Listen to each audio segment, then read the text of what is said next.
Hello, good afternoon to you. Welcome to the Business News, your Media Live. My name is Alfredo Kanse. Let's go into our first story this afternoon. President John Dramani Mahama has charged officials of the Savannah Accelerated Development Authority, SADA, to put in place a common value chain agriculture training program for farmers to attain its agricultural-led transformation agenda.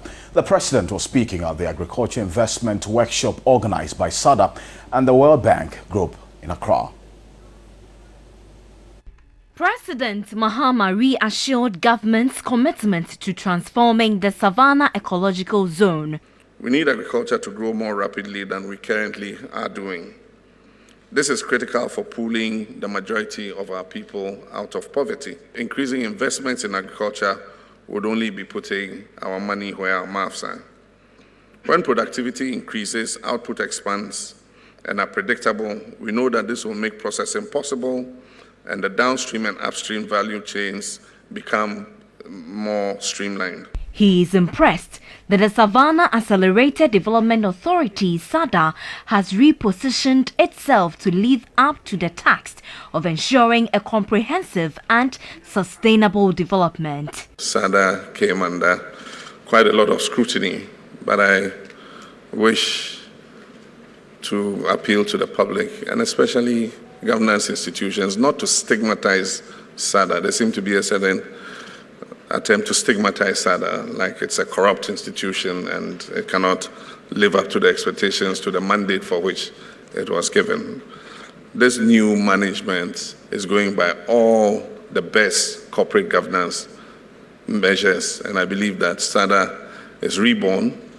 It's a new organization and it is poised to achieve the objectives that we set it. The World Bank Group has pledged support to transform the Savannah zone. Chief Executive Officer of the Savannah Accelerated Development Authority, SADA, Charles Abugri, says he's out to work around the clock to utilize available potentials for the total transformation of the zone.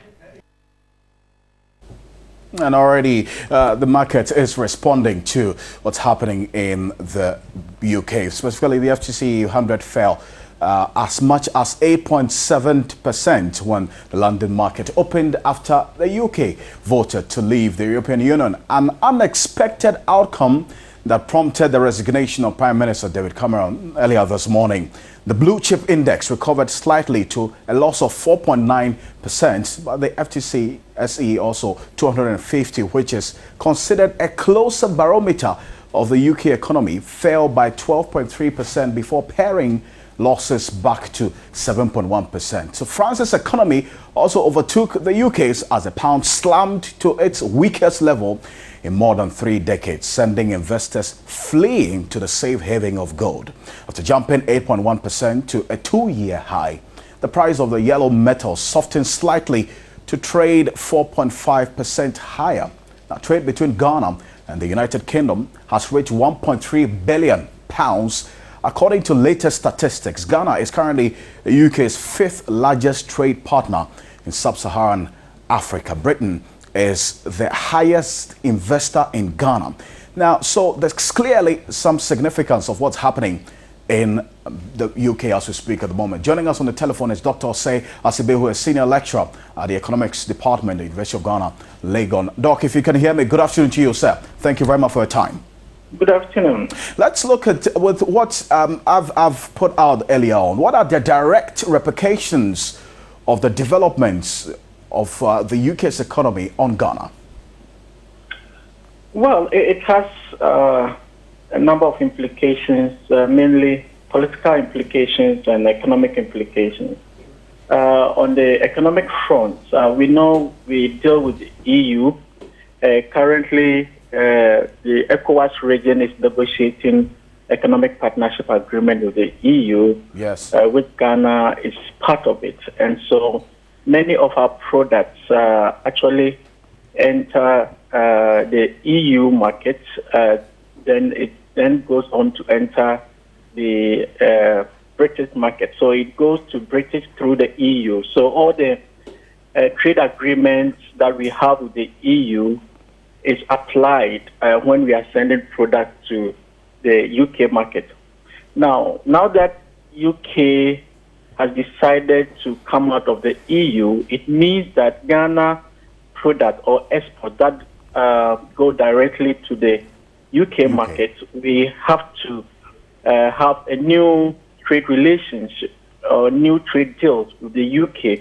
And so if these trade deals is not favorable compared to what the EU is offering us, then it means that it can affect our exports significantly. UK remains a very important trading partner with Ghana, and many of the trade relations agreement is actually under the EU arrangements or the EU protocol. Right.